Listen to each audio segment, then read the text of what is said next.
Welcome to Sunday Assembly, everybody! Woo!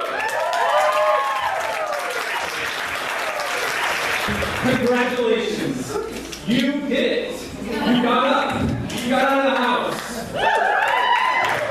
You're experiencing something new and connecting with others in this community. You are amazing. Perhaps most especially, you're missing fantasy football to do it. So everybody keep your fingers crossed for Jamal Charles. I really need this for president. Me and Mike, right? Mike? All right.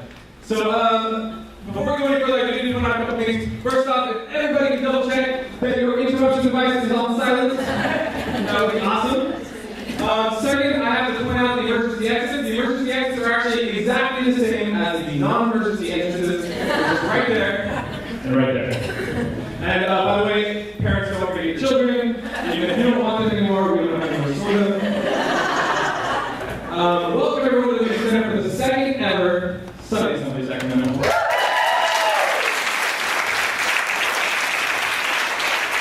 I recognize some faces from last month, and I also see some new faces out there. By a show of hands, how many of you have never been to a Sunday Assembly before?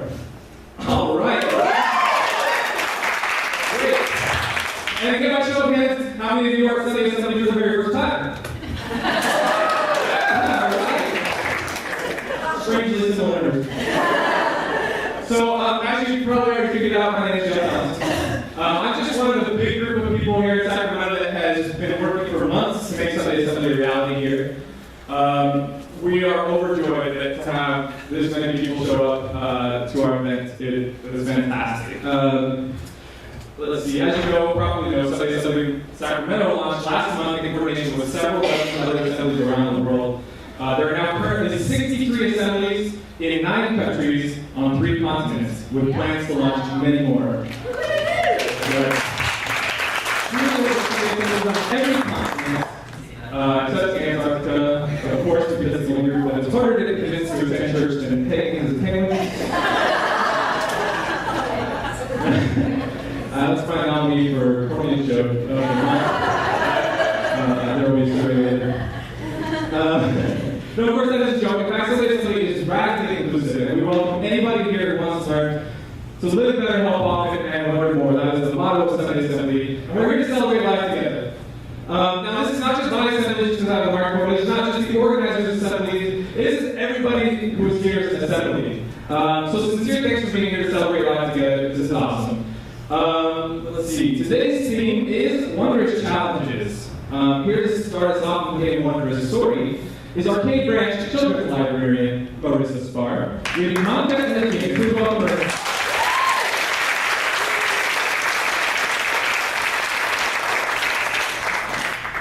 Good morning, everyone. Can you hear me? Okay. This is Monica and the Phoenix. A long time ago, in a village far, far away, there was a great crop fire that burned for many days and many nights. The blue sky turned gray, the green fields turned black, and everywhere could be heard the crackling roar of the blaze. When the flames finally died out and the vegetables and long stems turned to ash, the farmers went back to their fields to start the plowing and planting all over again. It was on just such a day that 2 peasant farmers, working side by side, laughing and talking as old friends will, witnessed something very unusual. A great smoking bird rose from the embers still smoldering in the fields. The phoenix spread its wings and shook off so much ash and dirt. In doing so, it also shed one large feather made of solid gold. This heavy cast-off settled into the softly plowed soil, unnoticed by the great fiery bird. It did not, however, go unnoticed by 2 farmers who both lunged for it at the same time. "The feather is mine!" shouted the first peasant, "for I saw it first." "No!" cried the other, "it is mine! I touched it first!" And though they had been fast friends for many years, they fought for that feather like the worst of enemies. At last, they decided to ask the phoenix its opinion, for they are wise in all things. the farmers would let it decide the matter. The pheasants asked the peasants 3 questions and said that whomever gave the best answers within 3 days would win the golden feather. And the questions were, what is the richest thing? What is the heaviest thing? And what is the quickest thing? Well, the first peasant went home and told his wife what the phoenix had said. Well, that seems easy enough, she replied. The richest thing in the world is the king. The heaviest thing is iron. And the quickest thing is surely our bay mare, for she can outrun any horse in the country. The second peasant also went home, but his wife was dead and gone, and only his young daughter Monka came to greet him. For 2 days, the second farmer groused over his impossible task, but his frustration soon grew into despair. At last, Monka asked her father what was the matter. The peasant told his daughter the impossible riddles, adding that the answers were due the next day. Monka's head tilted to the side, and she bit her lip. After a few moments, she answered. Go to the phoenix tomorrow, Monka advised her father, and say that the richest thing is the earth, because it brings forth all that we need in the world. The heaviest thing is sorrow, which lies on mankind with a greater weight than iron.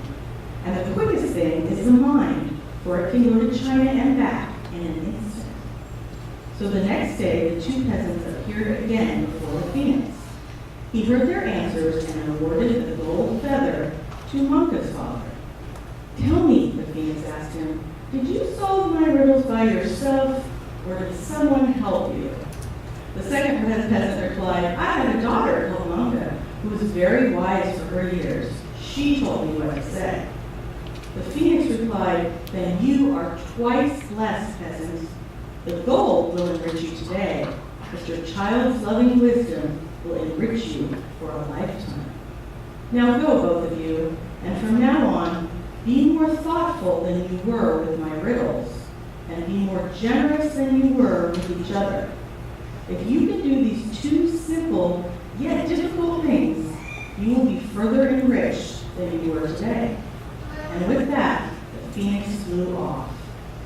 Properly chastised, the second man broke the gold feather in half and handed the larger piece to his best friend. Smiling apologetically, his friend thanked him and pocketed the precious metal.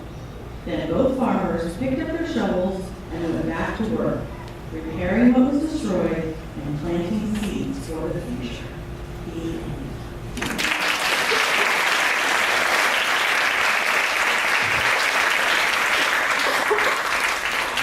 Awesome, what a great story. Thank you, Marissa. By the way, the story that you just heard was adapted for Sunday Assembly by Sunday Assembly's own Laura Hitchings Studio Living Land. First, though, we have this month's speaker, who is here to talk about the wonders and challenges of educating children. Ms. Shoemaker, as she's known to her students, teaches science to the 7th, 8th, and 9th graders, the poor thing. Everybody please welcome Liz Shoemaker.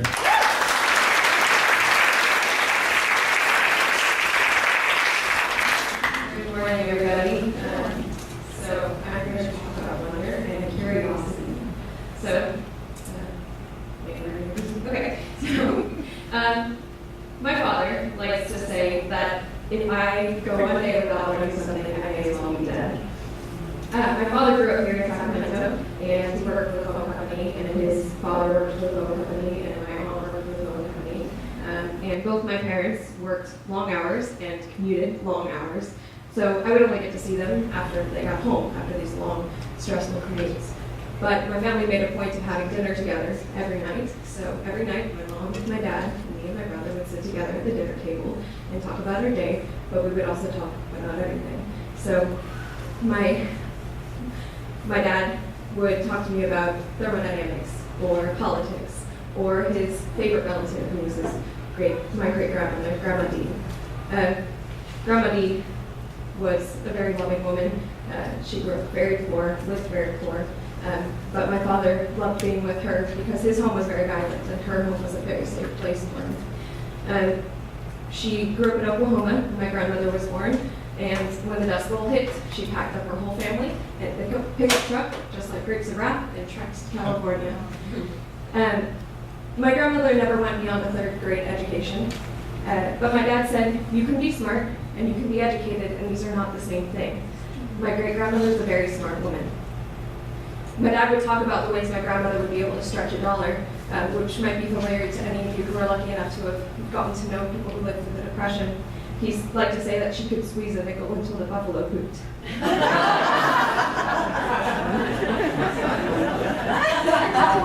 Even through this, though, she instilled curiosity in my grandmother, in my father, and in my grandmother. And even though she died when I was really young, they didn't get to know her very well, that curiosity passed down to me. My dad never finished college. He loves learning. And at those dinner table conversations, he told me about what he learned in his economics classes and how they completely changed his view on the world. He told me about the work that his team at Pacific Bell would do for the 1-800 project, or how they developed this one tiny piece that made, the faster internet, part of the internet infrastructure possible. He talked to me about the difference between base 10 and hexadecimal, or differing political parties' views in the U.S., just everything. My dad really would have loved to have gone further in his education, but real life gets in the way. He never stops being curious, though.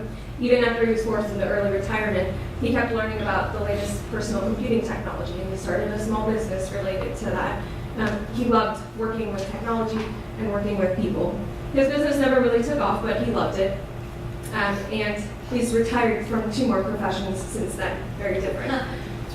So curiosity will take you much further than knowledge. Curiosity is why humans have managed to populate even the most inhospitable places on Earth. It's what drives us to leave our planet and see what's beyond. It takes imagination and it takes innovation to design the vehicles that'll take us to the moon and to Mars and beyond that. But curiosity is the fuel that drives us there. We seek out the new simply because it is there. Our ancestors sought out the new and interesting.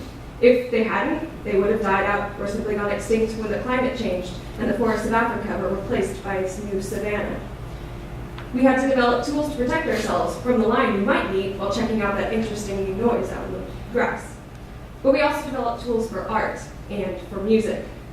At some point, we developed language, which allows us to pass on information about the world around us and the one within us. To our children, we teach them they're just simply sponges of information. If you've ever spent time with a kid, you know that they just are constantly seeking out new information, and they learn really fast. As children, we believe what our parents tell us, because children who didn't often didn't survive long enough to pass on those skeptical genes. If mom told you not to wander away from the fire at night because a lion might eat you, you better listen. Our brains crave patterns in the world around us, because patterns mean something is predictable. It wants patterns so much that sometimes it will simply make one up when it can't find one. Sometimes we explain things we don't understand, like weather, with something we do, like agency, somebody causing it. It's easy to understand why early man would attribute unpredictable things, like weather, to a supernatural agent, and why children would pick up these stories so easily. It's how we survived. We pass our cultures and our language and our ways of thinking on to our children. But giving kids explanations doesn't stop them from being curious. When you look around them, very few adults have the same curiosity about the world as a child might. So what happens? Where does that go? Why do we lose it, and can we get it back? There's so much information that we are expected to know now. Not just about how to stay alive and where we live, but how to be a productive member of a global community. We expect our kids to learn 10,000 years of civilization's history. We expect them to know mathematics that took almost as long to develop. We expect them to know written and spoken English, which looks almost nothing like how they talk to their peers. And we expect them to learn a second language, which they will never hear outside of school for the most of them. We also expect them to learn scientific knowledge about life, the universe, and everything. All of these are valuable, but there simply isn't time in one lifetime to learn this by trial and error. So we put our kids in schools and have paid professionals teach them and tell them stories. So where does their curiosity go? Neil deGrasse Tyson, one of my homies, my favorite people, he says we spend the first year of our life learning to walk and talk, and the rest being told to sit down and shut up. Curiosity means admitting that you don't know something. And there's so much we are expected to know, and so much pressure to get it right the first time. Our culture doesn't value failure.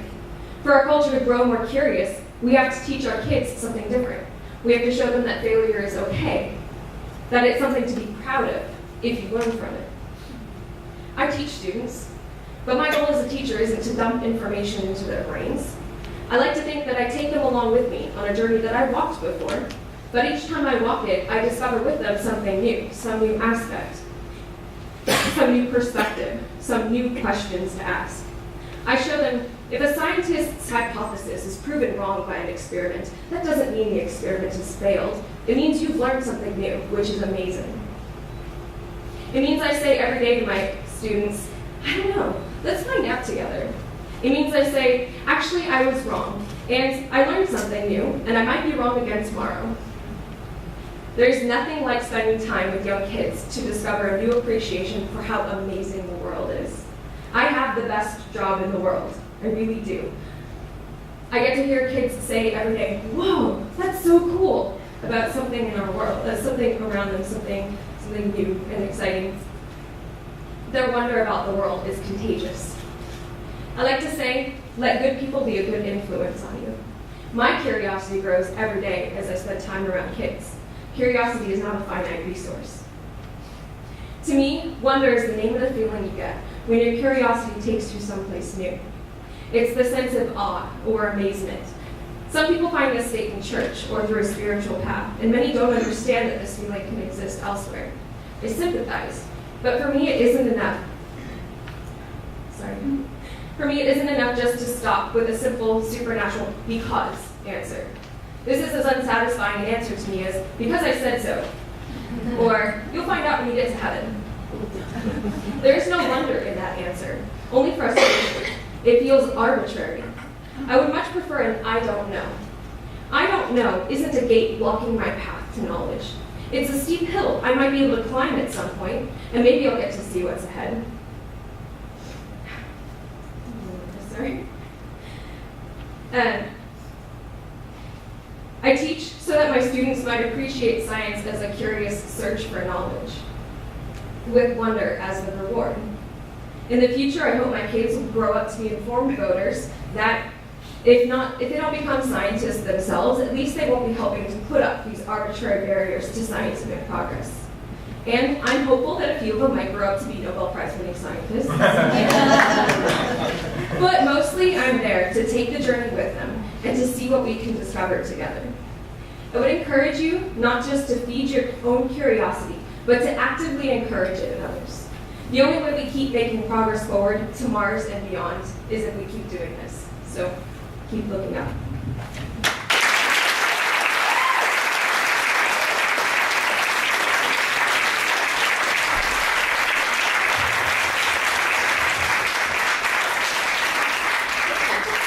Fantastic, thank you, Liz.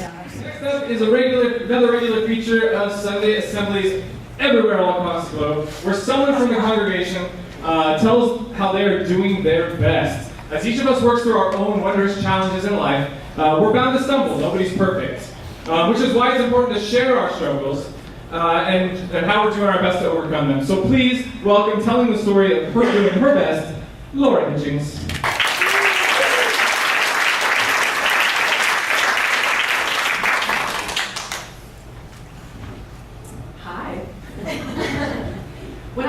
As a teenager, I didn't know what to do about it, so I just ignore it. I pretend it didn't exist or try not to think about it, and I just go on with my day. Miserable. In my granola bar college days, I assumed that if I got back to nature, the trees and valleys would recharge me and take all my stress away magically. I would go for long hikes and bike rides on the weekends when all my friends were still asleep. But nature by itself didn't reduce my stress any better than ignoring it did. Since then, I've learned a lot more about stress and how to deal with it. I've read a few books, identified some of my triggers, adjusted my attitudes and thoughts. I reach out more and turn inward less. I still struggle with stress a lot, but now I have more tools for coping. I take a breath, call a friend, face my fears, eat a healthy snack. I try to increase the joys in my life if I can't always decrease the hardships. And instead of worrying over the things that frustrate me or scare me, I read and write about things that make me happy. See, I heard about this blog called 1,000 Awesome Things by Neil Pasricha, published later as the book Awesome. So when I'm out of sorts, worried, pessimistic, stressed, I can just flip open a page or open my laptop and read about something wonderful. You can jog your favorites even. I don't know what favorites all queued up. When you get the milk to cereal ratio just right. Awesome! The final seconds of untangling a really big knot. Yes. Awesome! Picking up Q and U at the same time in Scrabble. Nailing a parallel parking attempt on the first try. Awesome! The sound of ice cubes cracking in a drink. Love that. Solving the Wheel of Fortune puzzle before the contestants, right? Using rock, paper, scissors to settle anything. Still awesome. Reading these collected memories calms me down, makes me smile, makes me laugh even. They remind me about joy and humor and the brighter side of things. They can pull me out of a funk, get me back on track, help me regain perspective, and get on with my life a little less miserably.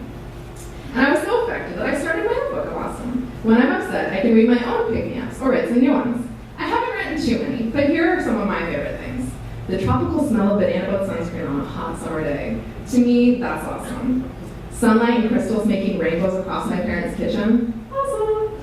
When my tongue manages to successfully get something out from between my teeth. Awesome. Microplush anything, it's so soft. My dad's crisp roll-up pancakes smothered in raspberries and sugar. Long hot showers full of warm, cozy steam. Oh my gosh. These things reconnect me to the simple pleasures in life. Some make me feel lucky, some remind me of the good times, but all are comforting. They give me hope and joy and a sense of wonder in the face of challenge. I still have bad days, bad hours, bad moments. But I'm doing my best, and thinking or reading about what's awesome instead of what's awful helps me sometimes. Maybe it can help you too.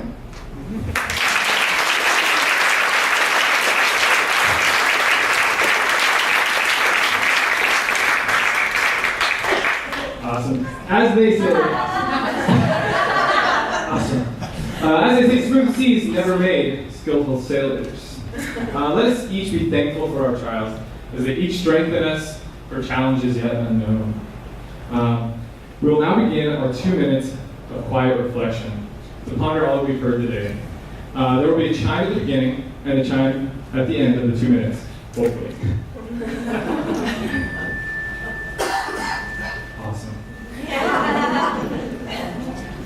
All right, so there's just a few more things before we wrap up here. This part, everyone's favorite. There are costs associated with putting these events together, and we do need support to keep them going each month. We're so lucky to get a great room rental rate here. A lot of assemblies have to pay 3-4 times what we pay here, so we're very lucky on that front. But there are other costs too, like the coffee and the donuts, postcards, signs, and so forth. There is a full accounting of all money received and spent available in the document section of our meetup page. So check that out if you are curious. I promise there are no golden yachts in our future. I know, I signed up for the wrong thing, I think. So normally we pass hats, but since it's October, we're going to pass some pumpkins around and a pirate hat, I believe.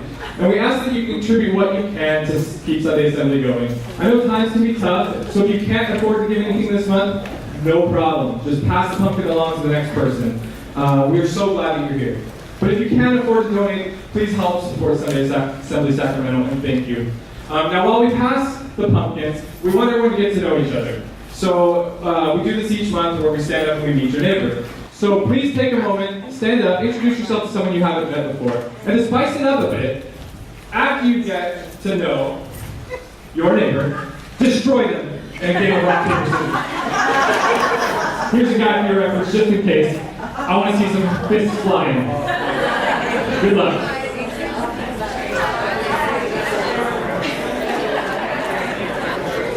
Thank you all so much. We really appreciate it. It keeps us here, keeps us going, so we can be back again next month and the months after. Now, announcements can be very boring, And I certainly don't want to disappoint you in your expectations. But I'm very excited this month because I get to introduce Smoops.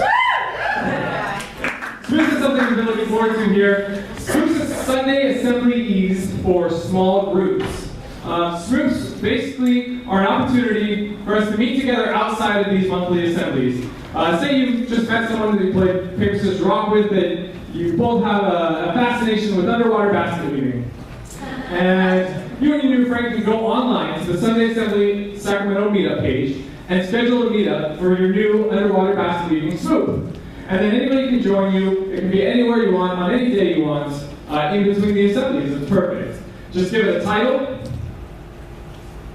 Right there. You click the home, schedule a new meetup, give it a title, a little description, and schedule a meetup. So that's perfect.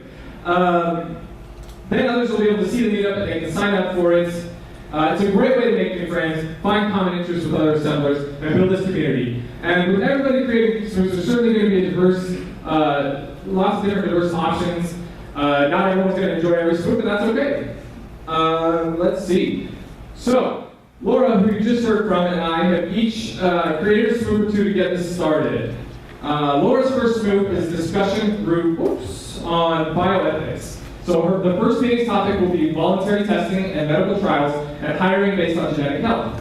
Her second swoop is another discussion group based on the broad category of self-improvement. Inspiration will be drawn from the book Elf Help, which is a very cool little book. And the first topic is be good to yourself. Both of Laura's swoops will be meeting in her home at some point in November. Check me up for the details on both. She probably does a far better job than me at explaining what they are. They're already posted. Oh, they're already posted. Perfect. Mine, on the other hand, is not posted yet. I'm a slacker. But I'm going to be creating a swoop called Active Assemblers. The goal is to get outdoors each month, go hiking, play frisbee, tennis, soccer, something different each month that gets us outside and keeps us active. So if you're interested in that, check me up. Hopefully I'll get that up there sometime today or early this week. And sign up for whatever you're interested in, or create your own.